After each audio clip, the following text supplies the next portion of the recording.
নমস্কার সবাইকে, কবিতার রান্নাঘরে। আজকে আমি আপনাদের তৈরি করে দেখাচ্ছি পাপড়ি চাটের রেসিপি। এইভাবে পাপড়ি চাট তৈরি করলে যা চাটের দোকানের পাপড়ি চাটকেও হার মানাবে। তাই দেরি না করে চলুন দেখে নিন রেসিপিটি।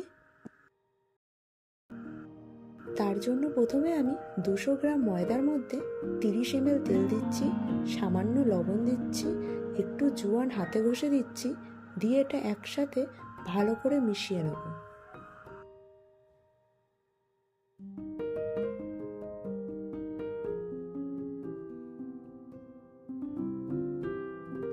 ভালো করে মেশানোর পরে আমি অল্প জল দিয়ে হালকা হাতে নাড়াচাড়া করে করে একটা ডো তৈরি করে নেব। ডোটা বেশি নরমও হবে না, একদম শক্তও হবে না, আর একদম খুব শক্ত করে মাখবেনও না।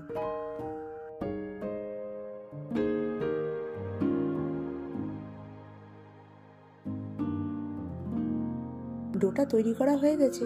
এরপর এটা চাপা দিয়ে 15 মিনিটের মতন রেখে দেবো। এরপর আমি এক সাইডে টক দই ফেটিয়ে রেখে দিয়েছিলাম, তার মধ্যে পরিমাণ মতন চিনি আর বিট লবণ দিয়ে ভালো করে ফেটিয়ে নেব। আপনারা দইয়ের পরিমাণ অনুযায়ী চিনি আর বিট লবণটি ব্যবহার করবেন।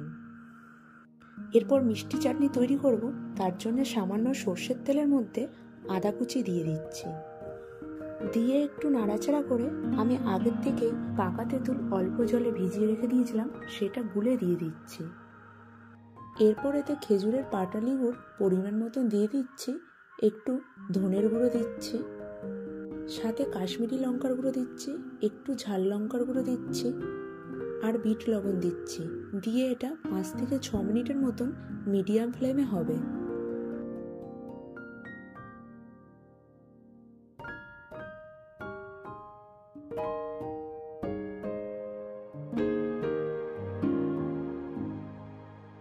মিষ্টি চাটনিটা তৈরি হয়ে গেছে। দেখুন, কালারটা দেখলেই আপনারা বুঝতে পারবেন এটা একদম পাতলাও হবে না, আবার খুব ঘনও হবে না, ঠিক এই রকমই হবে।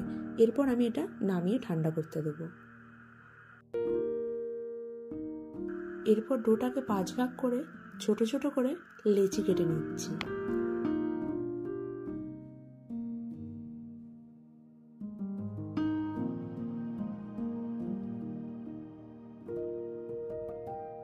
লেচিগুলো কেটে নেওয়ার পরে ভালো করে একটু ময়দা মাখিয়ে নেবেন।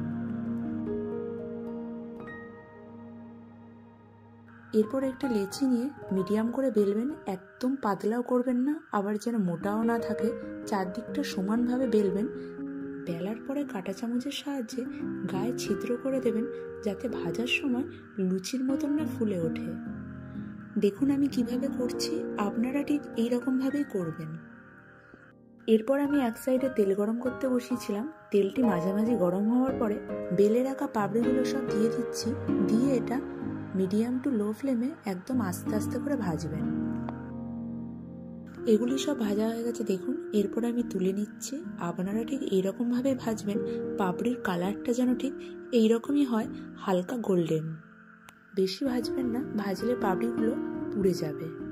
আমি প্লেটে একের পর একটা জিনিস দিয়ে সাজিয়ে দেখাচ্ছি, এবং আপনারা এইভাবেই বাড়িতেই তৈরি করে নিতে পারবেন চাটের দোকানকে হার মানানো পাপড়ি চাট। এর জন্য পাপড়ির ওপরে আলু সেদ্ধ করে কেটে রেখে দিয়েছিলাম, সেটা দিয়ে দিচ্ছি। যে দইটা ফেটিয়ে রেখে দিয়েছিলাম সেটাও দিয়ে দিচ্ছি, সাথে মিষ্টি চাটনি, একটু ভাজা মশলা, আপনারা চাইলে চাট মশলাও ব্যবহার করতে পারেন, কাশ্মীরি লঙ্কার গুঁড়ো, ধনিয়া পাতা আর ঘরে থাকা সামান্য ঝুরি ভাজা। আপনারা এরকমভাবে পাপড়ি চাট অবশ্যই করে খাবেন, এবং ভালো লাগলে লাইক, শেয়ার, কমেন্ট করবেন।